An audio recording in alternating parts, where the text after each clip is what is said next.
Chapter 31. Leonie had slowed them to a walk. The Riker woman was half dead, and she could do little more anyway. And Leonie struggled too, legs ready to collapse, chest heaving against her chainmail. "We should move more quickly, Your Highness," Tal said, eyes wide as she scanned the dark wood around them. But Leonie could not. The woodsman had driven them like cattle, worn them down beyond measure. Her lungs could hardly suck in enough air. Her side felt like someone was playing with a knife in her ribs. "We shall walk," Leonie said. "So woodsman will need time to catch up, and we should catch our breath in the between." "As you wish," Tal said, but she knocked an arrow. The ranger was flushed in the face, breathing hard, but she had not been running in chainmail. Leonie scanned the trees and underbrush around them, following the moonlight eastward. Something about the wood had changed, though she could not quite put a finger on it. The world seemed lighter, more beautiful, more at peace maybe. The colors a touch more vibrant, and she wondered if it was because she was slowing down for the first time since being in the timeless depths. They walked in silence, without any hindrance from beasts, vines, or traps. In fact, as far as Leonie could tell, the wood grew steadily safer. Which, now that she thought about it, it made a sort of sense. Perhaps all this time it was Oli who had been the real danger. He had been dragging disasters upon them from the start. The Vromia only sought to repel him the way Leonie would fight an invader of her land. Yet Leonie had not come as an invader, but as an envoy. She was here to make peace, to gain an ally. So why had she been traveling with a rogue? Perhaps now they had left it behind, all the ill will that this place bore them would dissipate. "Do you hear that?" Tal said. Leonie turned, reaching for her sword. "What?" "Water." They found it minutes later, a small brook, less than a hand's width deep, but flowing gently downhill over a bed of smooth stones. "Praise Deus," Leonie said, dropping to her knees in the moss-laden dirt beside the brook. Tal and Dorelda fell beside her, each dipping it, cupped hands, and drinking greedily. They drank, and then splashed water onto their faces and necks. Leonie filled her water skin, then sat back on her haunches. "Do we have food?" Tal shook her head. "Fjord." Leonie nodded and said no more. Fjord's satchel likely contained whatever stores they had, and that was gone now. She had gone longer without a meal than this, so in that regard she would be fine. Still, her head felt light, and she wanted nothing more than the briefest of rests. Orelda must have agreed, for she laid back and sighed. Tal stood, however, offering her hand to Leonie to help her up as well. Leonie dismissed her with a wave. "A moment, 5 minutes rest, and then we go on." "But sit, Tal. For 5 minutes, just sit." Tal remained standing, which seemed like a strange and unfamiliar form of rebellion, though Leonie was too tired to mind. And besides, Leonie preferred her standing guard. The ranger shifted from foot to foot, then began pacing as Leonie's eyelid grew heavier, the world blurring until finally sleep overtook her.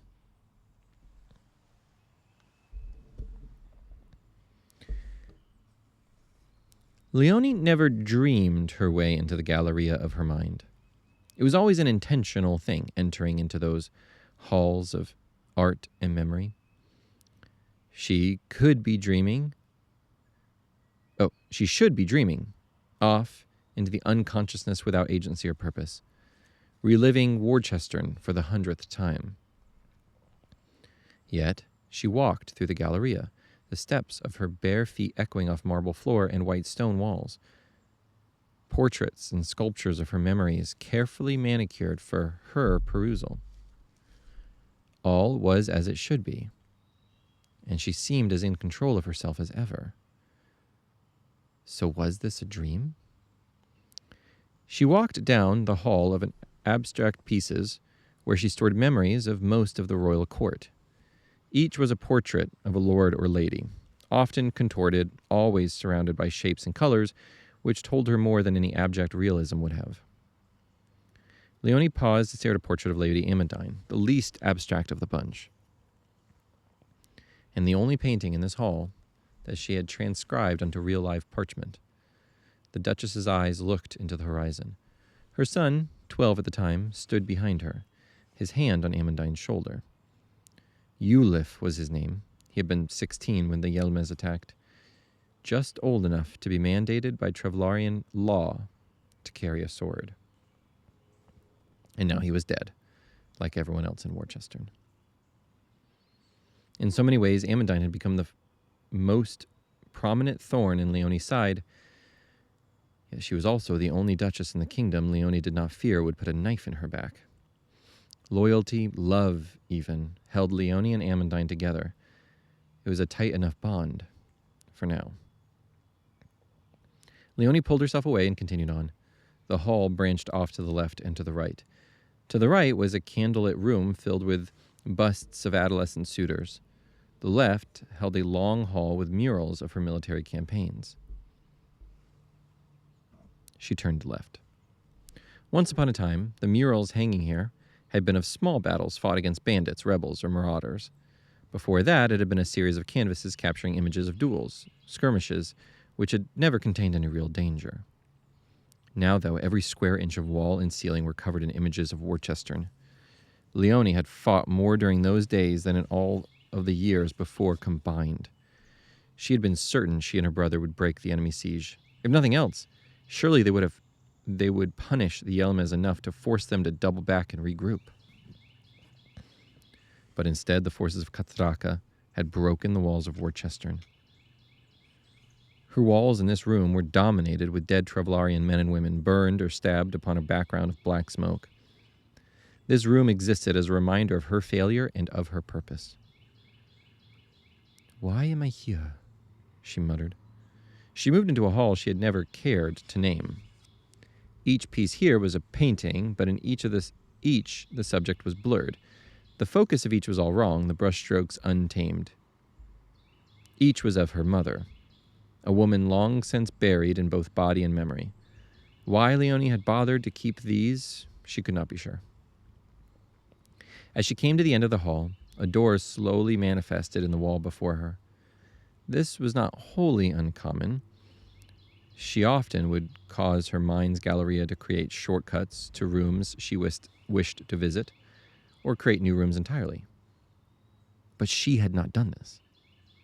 And this door did not lead into another room of art, but to a winding staircase leading downward into the near darkness. That seems strange indeed.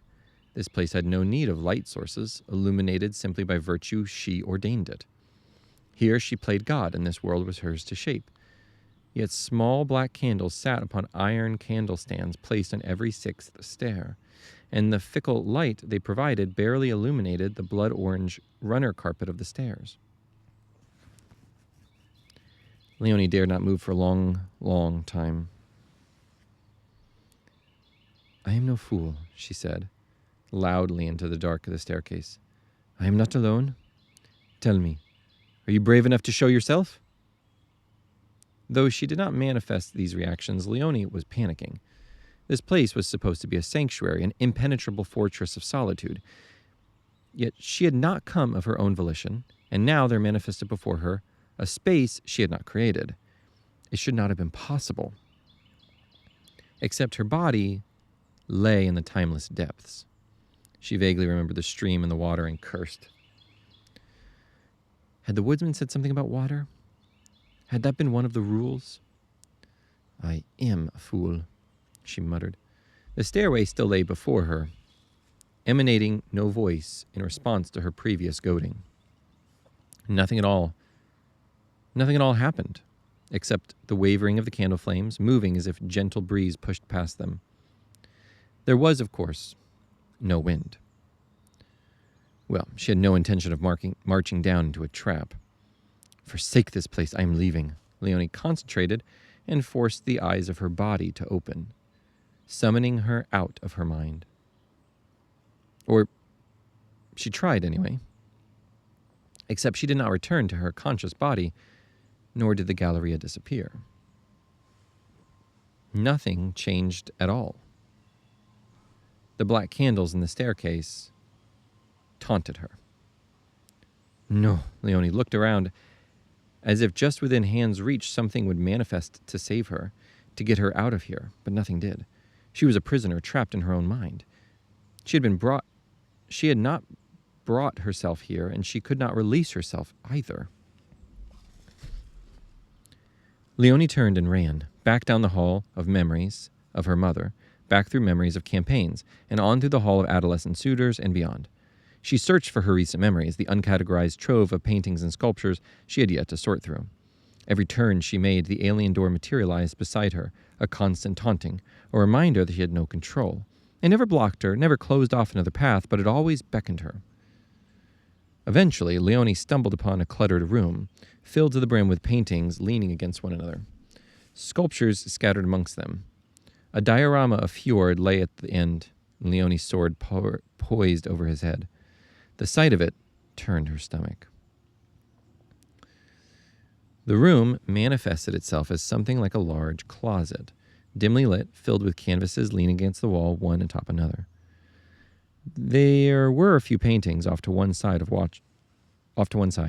and they were watchful of the sunrise of Amandine at dinner, or the priest in his ramshackle sanctuary. Everywhere else was set canvases of Oli and the wood. Dozens and dozens of paintings brought the woodsman to life, always with the wood behind him and always with his features being highlighted just a little too much. Her mind, it seemed, had been hard at work saving images of Oli, his tired eyes laden with fear, anger, and violence. She saw him fighting a wolf before his mother, an image she must have caught at the edge of her own vision and not processed at the time. And there he stood in the dim light of the wood, surrounded by the colors made more vibrant when Leonie had nearly succumbed to the call. Another had Leonie looking down the tip of an arrowhead pointing right at her face, though Oli's eyes had been painted into focus, and not the arrowhead. Bah! She snapped, grabbing the canvases by their edge and tossing them behind her. She had not come here to be sickened by her subconscious gawking. She looked for something specific. It took another few minutes of throwing around oil paintings of Oli before she found it. Leonie pulled free a small piece, vibrant in color and clarity, the moment before she had drifted off to sleep. Tal was in focus, her battle-eye eyes narrowed with concern, but her cheeks high and flush. But Leonie searched the background of the picture, the details around Tal. She spotted nothing at first. Trees, birds, sticks, leaves, and shadows. But as Leonie stared at the painting, as she studied it, two smooth orbs, like polished stone, slowly materialized in the shadows off to one side. Eyes, and not animal ones, but instead eyes that conveyed intelligence and intent. Starodavna, Leonie whispered. The ground rumbled in response. Then the floor beside Leonie shifted and widened. Paintings fell downward as a maw opened, stairs forming from nothingness. Candlesticks growing from the ground, lighting themselves. The blood-orange runner materialized onto the stairway that no longer needed a door. It had brought its intent directly before Leonie, less invitation, more insistence. It is you, is it not? No response. And this is why I have come, to parley with the Ancient One. She said the words aloud so as to bolster her own courage, but it did not work. She had so many questions, so little understanding, and yet no other options. She stepped toward the staircase, kicking aside a picture which had fallen. She forced herself to remember her people, the Yelmes, and war. They needed help, aid from the same power that had devoured Kataraka before. They needed Starodavna. Carefully, she stepped on to the first stair.